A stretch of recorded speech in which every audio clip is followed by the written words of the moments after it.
kumzungumzia huyo mtu sana, kwa sababu ni mtu ambaye afungamani na klabu ya Simba, anafungamana na maisha yake binafsi. Kwa hiyo nafasi yake ya kumzungumzia mimi kwenye kichwa changu ndogo sana. Nilishafungaga mjadala na yeye kwa sababu ni mtu ambaye anaangalia maisha yake kuliko klabu yetu ya Simba.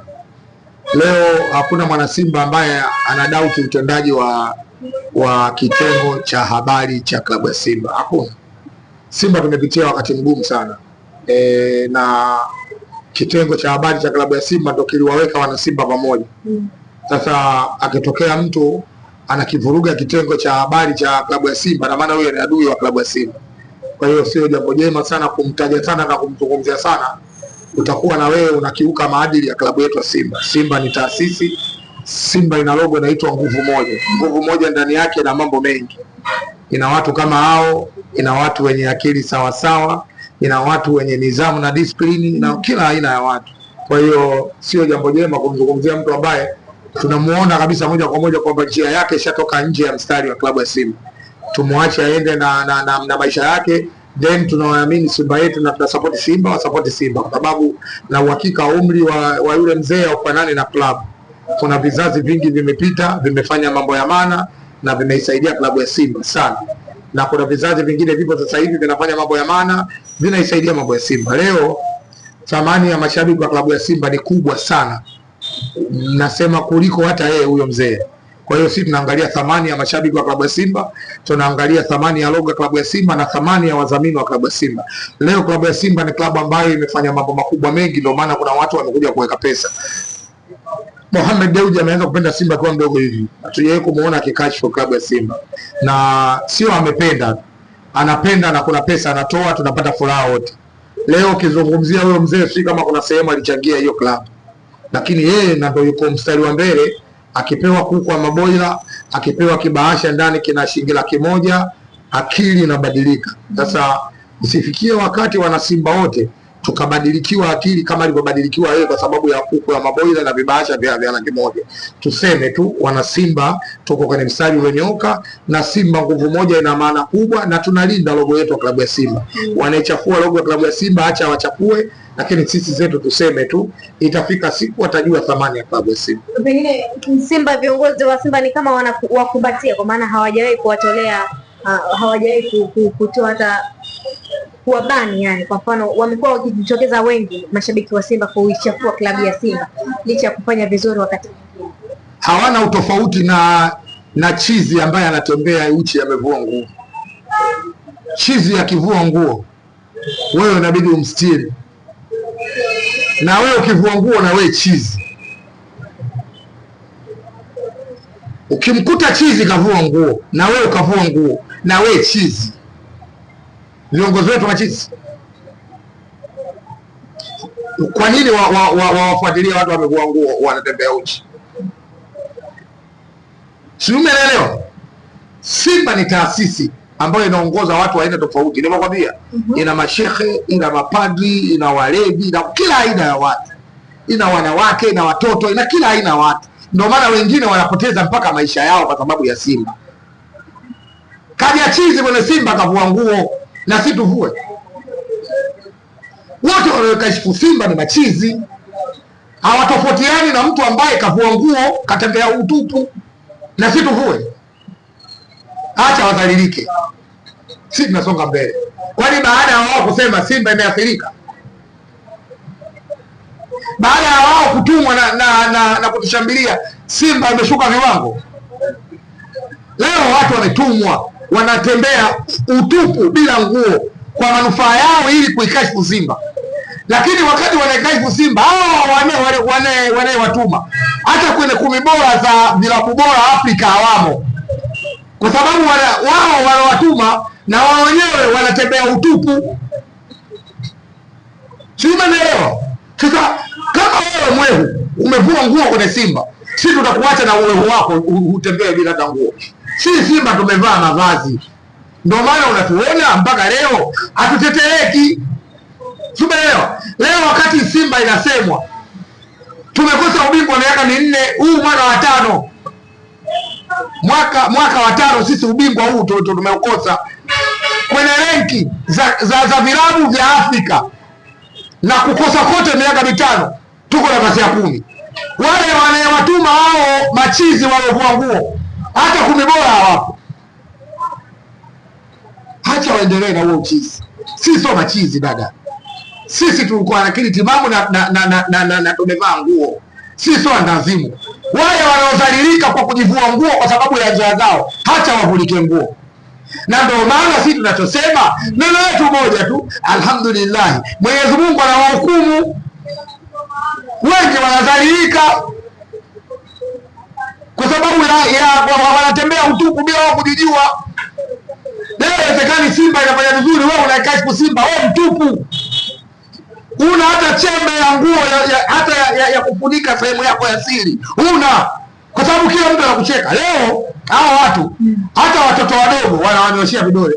Yule mzee yule, unajisikiaje? Na kama sisi tunasema Simba ni taasisi, viongozi wetu hawawezi na wao wakamkuta chizi kavua nguo na wao kavua nguo. Wamekaa kimya, dunia inawafunza. Ndio maana mambo yanajirudia. Leo kuna mtu alitumwa kwa kuvalishwa jezi yetu amkashifu mchezaji wetu, ambaye mchezaji yule anatamani hata kwa walicheza Chama, na akasema bora alipovunjika na asitoe asisti, asifunge, bora kavunjika. Mwenyezi Mungu katujibu, Chama kuvunjika. Pakome kafanya nini? Leo kila mwana Yanga, kila mwandishi anayetumika anakwambia tunaona viongozi wa Simba wakienda. Chama wakati kaumia, kuna kiongozi wa Yanga akatoa pole. Hiyo si mashabiki tumeumia kwa sababu Pakome kaumia. Tumeumizwa kwa sababu ni mchezaji ambaye anatetea ugali wake na anafanya mpira wetu wa Tanzania umekuwa. Lakini leo kuna mama nyingi nimeona wanasema watu wanajipeleka hospitali, wanajipiga picha, wanajiselfie. Kwani sisi ndugu zetu hawaumwi? Ndugu zetu hawavunjiki miguu? Kuna siku tushamlalamikia mtu hajaja kuona. Wilson Nangu yuko wapi? Abdullah Kiamza yuko wapi? Sio wachezaji wa Simba. Ushaona kuna kiongozi yoyote wa Yanga kaenda kumwangalia Wilson Nangu? Waache maneno na wajifunze nini? Sisi sio watu wa ovyo. Nikwambie kitu dada, sisi sio watu wa ovyo. Wallahi tunapata taarifa ya Pakome Zouzoua anaumia, Meja Samuyo tuko KMC. Zile taarifa kila mwana Simba alihuzunika. Taarifa za kuumia Chama tena katoka la chechemea. Kila mwana Yanga alifurahi. Na jamii iliona. Na kuna watu waliwatumia kuvaa jezi yetu waonekane wanasapoti Chama kuumia. Sasa ifikia wakati wajitathmini sisi binafsi yetu. Kuumia kwa mchezaji yoyote, hata kama mchezaji wa Mtibwa akiumia, nafsi zinatuuma, kwa sababu wale ni vijana wanajipambania kwenye maisha yao, kama wewe chao unajipambania kwa tajiri wako unavyomsipia ili akupe riziki. Wale wanatumia jasho lao. Sasa inapofikia wakati mpaka watu wanasapoti vitu vya kipuuzi, sisi tunasema wale wanasapoti vitu vya kipuuzi wote ni watupu. Kwa watu wazima wanajua maana utupu ni nini. Simba watu wetu kuanzia viongozi mpaka mashabiki sio watupu. Sisi tumestirika na tunajua hekima ya ukibinadamu na hekima ya kila kitu. Sasa acha wale waliokuwa watupu walopoka. Sisi wale watupu hatuwashughulikii, na niwapongeze viongozi. Wasiwashughulikie watupu. Waache wadhalilike na utupu wao. Shabani, msimu huu umemalizika 2025 2026. Ulikuwa msimu wa namna gani kuzungumzia wachezaji waliopata majeruhi? Tunaona wachezaji wa Simba focus ilipotea kimataifa kwa sababu ya majeruhi. Wilson Nangu, wachezaji karibu 5 na wengine wamekuwa nje msimu mzima, mpaka dirisha dogo la usajili mkafanikiwa kufanya usajili bora.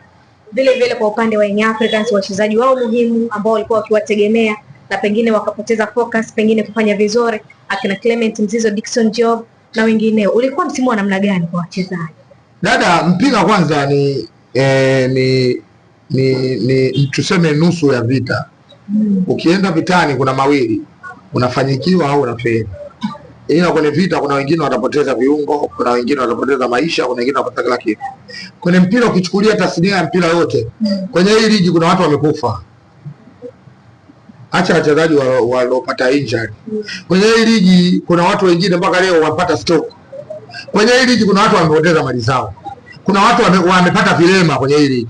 Lakini kuna wachezaji wamepata mainjury kama hao tuliowasema. Katika mkupuo wa mashindano kuna wote inaweza ikatokea. Ndio maana tunasema kwa mwenzio likitokea usicheke. Ina maana wote tuko kwenye tasnia hii. Inawezekana mchezaji akaumia, inawezekana mshabiki akapata ajali akafa wakati anaenda kwenye mpira.